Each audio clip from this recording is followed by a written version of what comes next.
落ちこぼれのお前が銀行員？ 20 年ぶりの高校の同窓会に行くと、高卒の俺をメガバンク銀行員の同級生が見下してきた。彼は超エリート大学卒でありながら、実家もかなりのお金持ちで、学生の頃から派手な人物だった。一方の俺は超地味なパソコン部だったし、彼が俺を嘲笑うのも無理はない。彼が日向の人間だとすると、俺はキノコでも生えてそうなくらいの日陰。どこの底辺銀行だよ。同級生たちも彼につられて笑っている。ふと、教室での風景が脳裏に浮かんだ。彼はいつだって俺を執拗にからかい、笑い物にしていた。どんなに大手の銀行にいたとしても、その少年は腐敗したままのようだ。今度、俺の銀行に来いよ。名刺交換しようぜ。彼は俺をいたぶるのに満足したのか、高らかに笑いながら別の標的を探し始めた。彼のもとに、俺は果たして本当に挨拶に行ってもいいのだろうか。彼が顔面蒼白になることを安易に想像できるからだ。しかし彼はそのことを知らない。俺の名前は高野大輔。在宅で仕事をしている。というのも、この勤務体制が整ったのはつい数年前のこと。それまでは他の社員と同じように会社に通って仕事をしていた。ただ、昔から人付き合いが苦手だったので、何としてでも人との交流を避けたく、社長に無理を言って在宅勤務ができるシステムを整えていった。結果、在宅システムは思いのほか好調。他社にもこの在宅システムを提供することとなり、思わぬ会社の進展に社長はご満悦だった。いやー、棚からぼたもち。というのかな。こんな風に業績が伸びるとは思いもしなかったよ。社長は立派な椅子に座り、扇子で仰ぎながら頬をほころばせた。これも社長が賛同してくださったおかげです。在宅に切り替えた社員たちからも感謝の声が届いているよ。経理部の子なんて海の近くに引っ越したそうだよ。何でもかんでもパソコン一つでできるなんて便利な世の中になったもんだ。顔を合わせないことで寂しくもあるけれど、そんなことを言っていたら廃れていく一方だもんな。社長の長い話が終わると、俺は喫茶店に入った。特大のパフェを頼み、ストレス発散をする。月に一度の社長面談は数分とはいえ、かなり気がめいる。なぜ俺がこんなにも人に対して苦手意識があるのか。それはきっと、高校時代の同級生、太田くんのせいだろう。太田くんは家がお金持ちで、高校時代はクラスの人気者。いわゆるカースト上位にいた人物だ。俺はというと、目立つタイプでもないし、取り立てて引いてた才能があるわけじゃない。だから太田くんみたいな人物には密かに憧れを抱いたし、劣等感も感じた。それをどこからか聞きつけた太田くんは、ある時俺に向かってこう言い放ったのだ。お前みたいな底辺が俺に憧れてるって？落ちこぼれのお前が？太田くんとその取り巻きのゲラゲラと笑う声は今でも忘れることができない。この一件以来、すっかり周りから見下されるようになった気もする。だから、ポストに入っていた高校の同窓会の知らせのハガキはすぐにゴミ箱に捨てた。今更会ってどうなる？嫌な思い出が多いこの学校のクラスメイトに会って、また傷つくだけだろ？でも、果たしてそれでいいのだろうか。俺は高校を卒業してからがむしゃらにやってきた。途中で失敗し、挫折を味わい、どうしようもないくらいトンネルの中を永遠に手探りで進んでいくような日々もあったけれど、今の俺は、それなりに誇れる人生になっている。社長に認められ、社員に感謝され、自分の存在価値が自分でもわかる。今こそ、胸を張って会いに行き、そして、過去を挽回することができるのではないだろうか。ゴミ箱から覗くハガキを見つめながら、こんなにも自分が闘志を燃やすことに驚いた。昔から俺はどこか冷静で、達観していて、諦めているタイプだと自己分析していたから。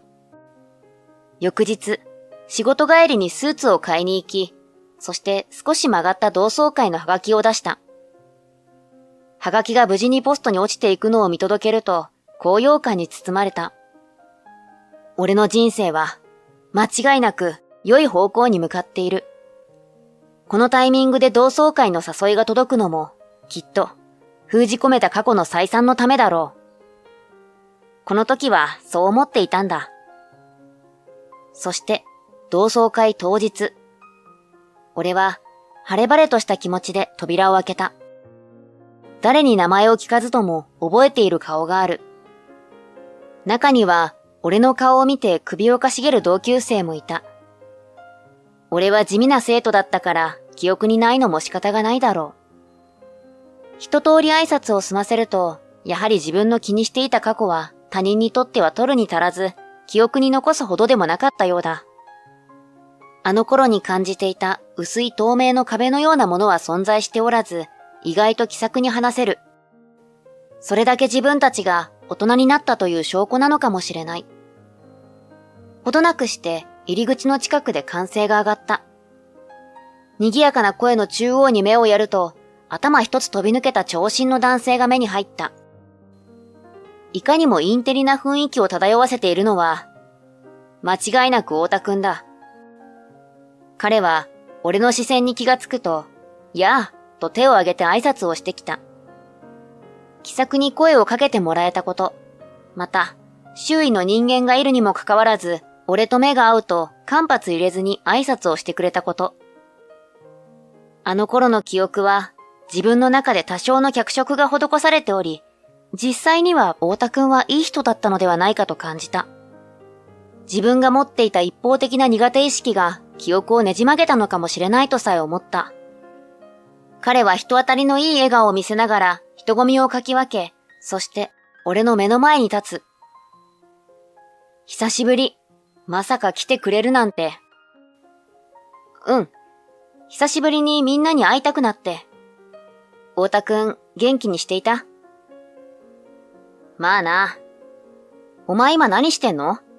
確か大学は行ってなかったよな。太田くんを目の前にまだ心臓がドキドキしているけれど、対等に会話できることに感動すら覚える。俺は、あのカースト上位だった。みんなの人気者の太田くんと話をしているのだ。しかし、そう思ったのも束の間だった。俺が今勤めている銀行の話をした瞬間、太田くんはにやりとした笑顔で、冷たくこう言い放ったのだ。はぁ？落ちこぼれのお前が銀行員？どこの底辺銀行だよ。落ちこぼれのお前が銀行員とか嘘つくな。と。太田くんの笑顔に俺はめまいを覚えた。あの頃と同じだ。誤解しないで。俺は銀行勤務といってもシステムの方なんだ。だから太田くんとは比べ物にならないよ。自分の中から情けなさが溢れ出した。束の間の夢は悪夢に変貌し、牙を剥き出す。当たり前だろ？俺は超有名なメガバンク銀行勤めだぞ。それも花の中央支店だ。へえ。彼の出した銀行名。それは、くしくも俺と同じところだった。花の中央支店というのは場所が良いだけで、本社の人間から見れば支店は支店。なんだよ、薄ら笑いなんか浮かべて。さては笑ってごまかすしかないんだな。やっぱ地方銀行か。太田くんは何も答えない俺を見て、勝手に地方銀行だと決めつける。いいか？そんなしみったれた銀行のシステムエンジニアさんなら、素性を隠しておいた方がいいよ。同じ銀行員として恥ずかしいから。そうだ。今度うちに遊びに来いよ。社内巡りさせてやるから。なんなら入り口で名刺交換でもしてやるよ。俺の肩に手を乗せると、彼は満足げにその場を後にした。やっぱり太田くんは何も変わっていなかった。いや、高校時代よりも人を見下すことに慣れてしまっているようだ。同窓会後も太田くんから何度か連絡が来た。彼はどうも本気だったようで、しつこく俺に電話をかけてきては自分の銀行に来るように話をしてきた。いいだろう？どうせ暇なんだろうし。それとも何か？プライドが邪魔してんのか？おそらく、俺を見せ物にして笑うつもりなのだろう。ならば、受けて立つしかない。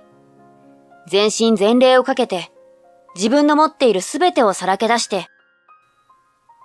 わかった。太田くんの都合のいい日に伺わせてもらうよ。うん。来週の火曜日か。大丈夫。マジで楽しみにしてるわ。俺の返事に太田くんは、危機として声を弾ませたまま電話を切った。少しは根性を叩き直されていたかと思っていたけれど、誰も彼を止めなかったのだろう。むしろ、いい年をした大人が誰かを見下さなければ気が済まない人生など、かわいそうに思えてくる。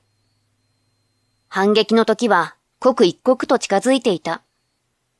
そして、太田くんとの約束の日。俺は全くと言っていいほどに緊張していなかった。買っておいた高級スーツに身を包み、そしてネクタイを締める。大丈夫。お前はずっとうまくやれていたよ。鏡の前で自分を励ました。自信を持て。大丈夫だ。お前はずっと無我夢中でやってきたんだから。中央支店に到着すると意外な人物と入り口で遭遇した。当主の池平会長だ。秘書たちを携えて何やら重たい雰囲気を漂わせている。会長。声をかけると会長は俺の顔を見るなり少しだけ晴れやかな表情になった。俺のことを孫のように可愛がってくれており、俺もまた祖父のように慕っている。大輔じゃないか。どうしてここへ？実は同級生がここに勤めていて、それで会社を案内したいというので。ほう。君をここへ呼びつけるなんていい度胸をした同級生だね。会長は普段は気さくなおじいさんなのだが、時折目の奥に鋭い光が灯ることがある。そして会長にしか出せない独特のピリッとしたオーラを感じた。ただの同級生ですから、素晴らしい職場を見てほしいみたいです。俺が慌ててそうフォローしていると、太田くんがやってきた。おい、高野。会長？彼は会長の顔を見るなり腰を直角に曲げ、深く頭を下げる。大変失礼いたしました。迎えの者は。いや、近くを通ったので様子を見に来ただけだよ。別に約束はしていない。このような炎天下ですから、早く中へ。太田くんは、俺に対する態度とは打って変わって、へこへこと何度も頭を下げた。おい、高野、お前も挨拶しろ。この人はうちの銀行の一番偉い人なんだぞ。お前のような地方銀行の人間が会える人間じゃないんだから。慌てて俺に向かってそう言った太田くんに、会長は不思議そうな表情でこう言う。はて、大輔、君はいつから地方銀行に？大輔？会長が俺を親しい呼び名で呼ぶものだから、太田は眉間にシワを寄せた。会長、太田くんは勘違いしているのです。私が地方の銀行員だと。いえ、私が話をする前に、彼は私との会話を切り上げてしまったものですから。人の話を最後まで聞かないのは良くないね。太田くんと言ったかね。君、私と彼にお茶を出して。どこか空いている部屋はあるかな？はい。ただいま確認してまいります。太田くんは急いで車内へと戻った。あれが同級生か。なんとも気の強そうな人間だね。ええ。昔から僕とは違って中心人物でしたから。俺がそう答えると会長は目を細めてこう言うのだった。私は大輔のその謙虚なところが気に入っているよ。おごらず、誰のことも平等に扱うところをね。支店長と慌てて戻ってきた太田くんは、急いで俺と会長を支店長室へと案内してくれた。豪華なソファーに腰を落とすと、かなり深くに沈み込んだ。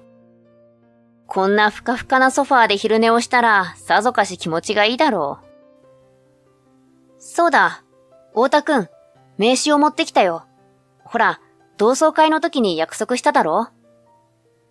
俺の言葉に罰が悪そうな声で太田くんが、おう、と返す。改めまして、本社勤務の高野大輔です。本店の高野大輔？俺の挨拶に支店長は首をかしげた。そして、どこかで聞いたことあるような、と声を漏らす。太田くんは俺の名刺を受け取ると顔面蒼白で、本店、と今にも消えそうな声を漏らした。本店って、高野は高卒じゃないか。そうだよ。俺は名門大学出身だ。